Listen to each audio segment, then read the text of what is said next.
Hello and welcome to this special edition of Celerity Talks. I'm Mike and today we are talking all things Red Hat and our fantastic partnership that we have as a business from Celerity and a Red Hat point of view. Alan Webber, welcome. Thank you, Mike. It's a pleasure to be here. Alan, do you want to just share a little bit about what your role is? Absolutely, yes. So I've been working with Red Hat for about 11 years, background in professional services myself. In my current role, I look after what we call, it's a big name, ecosystem technical sales. But basically that's providing technical pre-sale support to all of our partners, be they systems integrators, regional systems integrators, solution providers, the hyperscalers, as well as our OEM partners such as Dell, HP and others. So quite a big portfolio, but a really interesting role for me. Fantastic. Well, it's been really interesting to see the partnership grow between Celerity and Red Hat. And I know that from our side, the focus has been about driving people together and looking at how technology can benefit our customers and about working in partnership. How do you see that kind of progressing over the next few years? For us, we have a mantra that I truly believe in, and you'll hear it from our CEO downwards. Customer first, partner always. We know if we need to grow that we are totally reliant on our ecosystem to help us get there. As I often say to a lot of our partners and our customers, Red Hat builds bricks, not houses. We provide components of what customers would regard as a true end-to-end solution. And our strategy is to build those platforms which will enable our partners and our community and our end customers to have to worry less about the underlying infrastructure and complexity of that, so they can really spend more time in focusing on developing those applications and workloads that are really going to drive business value. And I think that's why we kind of work well together, because we've got a similar kind of process and priority, and that priority is the customer. Absolutely. And what we find fascinating is that Red Hat is in every one of our customers. But sometimes we're not having the conversation. And that's one of the things I really want to drive between our two businesses. Go out there, talk to your customers, talk to them about what Red Hat is in there and where we can take it and how we can work together. Where are you seeing the technology trends within that in terms of customers' desire and their outcomes they're looking for from the latest technology trends? Well, Mike, that's a really important point. I mean, when you talk about our installed base, and we never get arrogant about that, but we are in pretty much 100% of all enterprise companies in the Fortune 500 worldwide with Red Hat Enterprise Linux. And we see that as a foundation, if you like, on which we're building the rest of our portfolio. So, you look at OpenShift, RHEL is the center of that. You look at Ansible, the same thing. You look at other areas that we're looking to develop. Layer on layer, from OpenShift, and we'll talk about that later, I guess, what we're doing with the AI enablement of our portfolio. So, in terms of getting into some of these clients, what we're seeing is a number of disruptive factors in the industry. I think the first one is there's a change in market dynamics. Gone or going are the days when, sales folks could walk into a customer and sell a nice big 3-year enterprise license agreement, which would fund their new Porsche or put the down payment on their next house. I think there's a move towards cloud, but there's also a move, I'm sure you've seen it too, Mike, towards, I guess, what I call product-led or consumption-based behaviors with customers in terms of evaluation and purchasing. So we see a lot of customers tend to start small and build from there. And I like to think of that as a series of microtransactions, if you like, with a customer. So this kind of fire and forget, see you come renewal time relationship between field sellers and customers is changing. It's now about managing the life cycle of that customer. Lots of repeat interventions. A customer might put in place an application or workload just within the department. Then they try that and think, well, I could expand that to another one, or I could expand it maybe in another geography across my business. So making sure that we're there at every step of the way, when those decision points are happening, I think for our customers and for Red Hat itself is increasingly important. Secondly, I'd say, to be able, as you do so very, very well, is to be able to talk the language of the client, to understand not what we're selling in terms of technology, but to really lead on why this matters. And I always think of that in terms of what I call the 3 wise men, if you like. Ultimately, it comes down to, how's this solution going to increase my revenue as a business? Or how's it going to reduce my costs? or how's it going to help me mitigate risk when I go through a digital transformation program or I introduce a new application? I think any partners or customers that sales folks that can't really answer that question are at a disadvantage from the get-go. So intimacy with the customer, knowing the vertical markets, knowing the business pains and challenges, and ultimately talking to those are where we're seeing the most successful conversations taking place. Yeah, it's interesting. That kind of reflects our buying cycle. We've been doing some analysis at Celerity as to what our customer journey is. And if you look at in the past, like you say, you maybe went into tender, you won a £3 million software deal from nowhere. We're not really seeing that. What we're seeing is customers want to buy something, want to build on it, want to trust, we want to grow, and we want to move to a managed service where ultimately they become a trusted partner of us as a business alongside Red Hat. So interesting that reflects that, and also from a technology perspective, that people are not diving in straight away. One of the things that's been interesting is obviously the changes with the Broadcom piece around VMware. Some interesting conversations we've had with Red Hat about that. I'd be interested to know your views on Yes, well, we're not a company to diss our competitors. And, VMware, I came from Citrix, so originally running the professional services of Northern Europe. So a lot of the old folks I used to work with founded VMware in EMEA, at least. But, the Broadcom acquisition has got a lot of customers and indeed partners a little bit concerned about what it means, to them going forward in terms of their own strategies. To give you an idea, Mike, we were at Red Hat Summit and we announced and we'll come on to that, I'm sure, a plethora of enhancements around our entire platform in terms of AI enablement. And there was great attendance in that. But let me tell you, the people that were queuing out the door and around the block were those customers that wanted to talk to us about the Broadcom acquisition of VMware. So we're not out there sort of hunting or trying to convert customers away. Customers are coming to us and coming to our partners and saying, look, we're worried. We need a strategy that's going to help us to move away from VMware, where we've been faced with these huge price increases and concerns about future direction. Is that the main thing they're coming to talk about? No, well, it depends, really. To be honest with you, Mike, there are instances. We have other partners in our ecosystem, like Nutanix.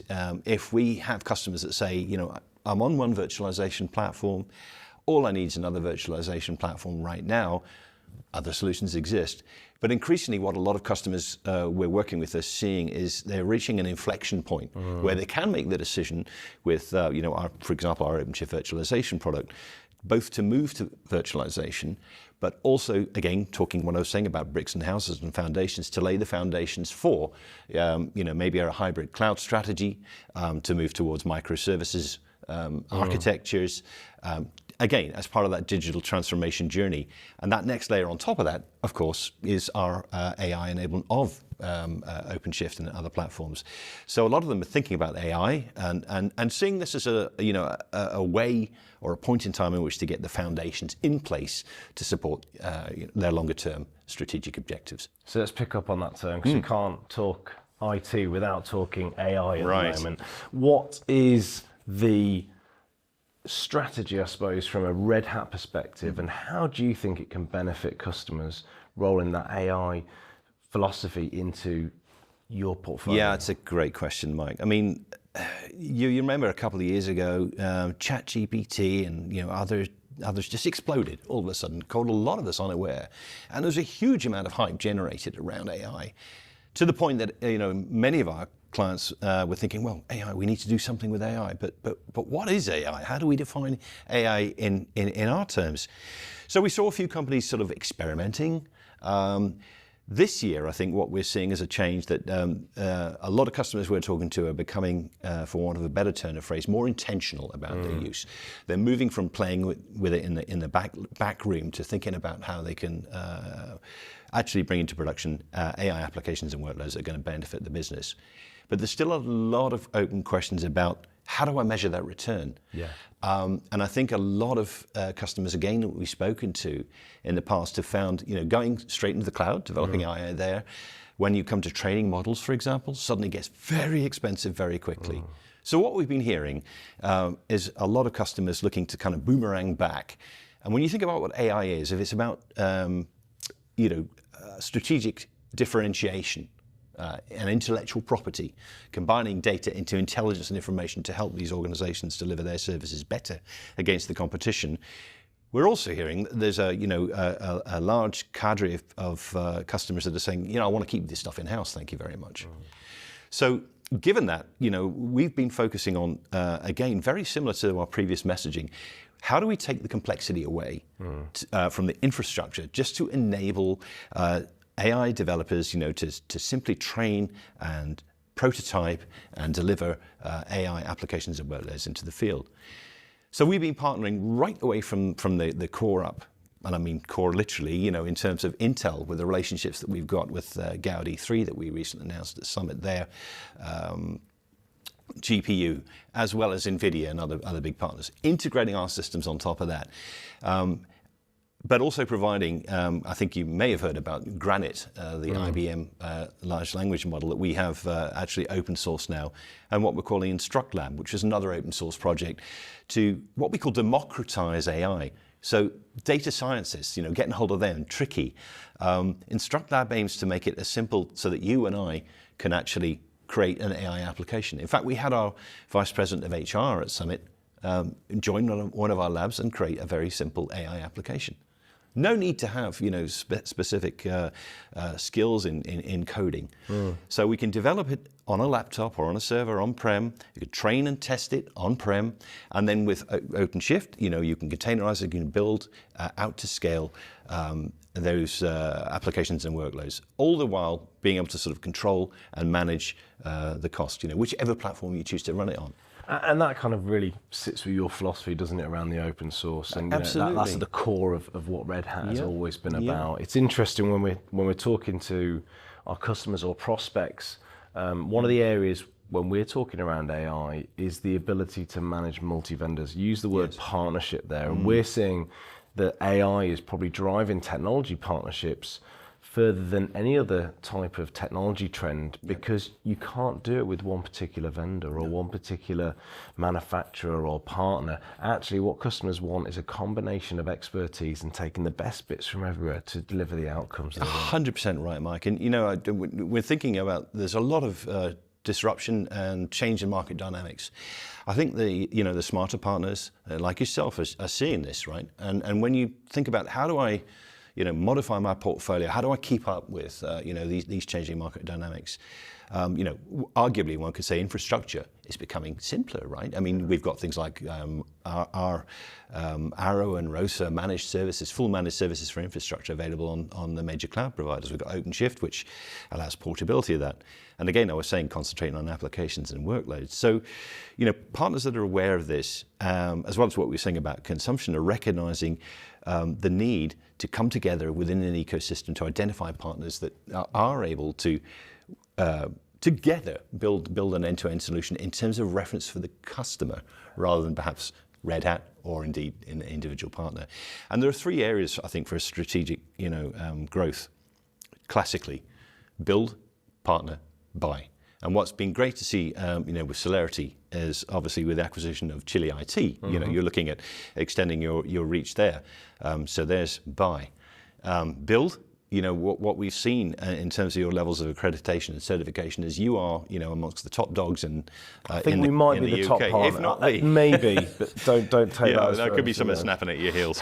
But then partner as well, very active in the way that you've recognised that, the need to partner as well. I think the challenge for a lot of these relationships, they are happening anyway, with or without Red Hat. So for us, it's making sure that we are plugged in at every stage along that value chain, making sure that we're showing where and how we can add value. I think for partners, and it'd be interesting to get your view actually, Mike, is establishing where is the true economic value add, or where does it come to ownership, who owns the IP. I'm always reminded of the, IBM, Microsoft, Intel days, who came out on top? Microsoft, although IBM were the big dog. I mean, what are you seeing? I suppose from my perspective, in terms of Celerity and Red Hat working together, for me, it's about people. Yeah. In order to grow a partnership, you need sales. Yes. And in order to get sales, you need people working together and you need to build trust. That's the biggest thing that we need to start Couldn't with. agree more. That's going very well at the moment. Then you start to build on the ecosystem. So, okay, where are the areas that Celerity expertise outside of Red Hat can benefit this interaction for the customer and for Red Hat itself, and ultimately grow that estate? Like we were talking about the buying cycle. Customer buys this, they buy some more, they grow it. Suddenly you become entrenched in the whole lot. And also, Celerity then manage that environment for the customer. So I think there's a massive opportunity for us to grow that partnership together for our customers and grow the customer base as well.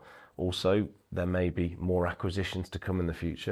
And those names that you've mentioned around vendors and partnerships, I'm sure that they'll be well within that strategy from our side, which again could add to that conversation with Red Hat Celerity customers.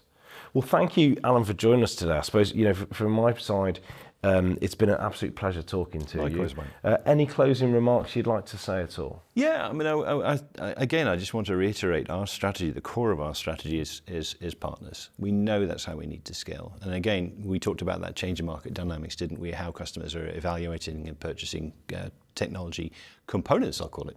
Not solutions from Red Hat. How the ecosystem, we're so reliant on the ecosystem to help build, the rest of the house, as it were.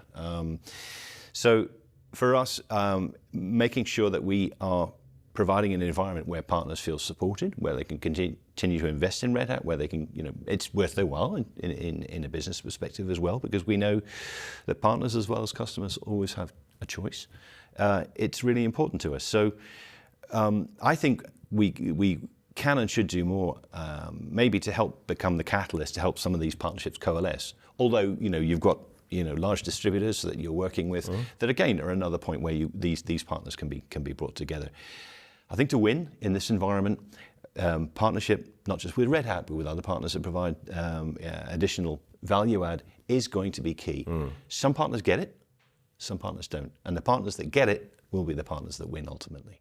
Brilliant. Well, thank you so much for your time today. Really appreciate it. Thank you for joining us for this Celerity Talks. And that is all things Red Hat discussed today. Thank you so much.